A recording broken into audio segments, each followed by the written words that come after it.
Албан руының Сақау атасынан тараған Мергенбай бабамыз жетісу күйшілік дәстүрінде өзіндік орны бар ерекше тұлға.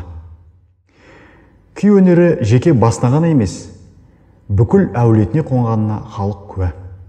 Дәулескер күйшілігімен қатар батырлығымен, мырзалығымен де ел көзіне ерте түскен Мергенбай Ерденеұлының ізгі істері бүгінгі күнге дейін халық аузында аңыз болып айтылып келе жатыр.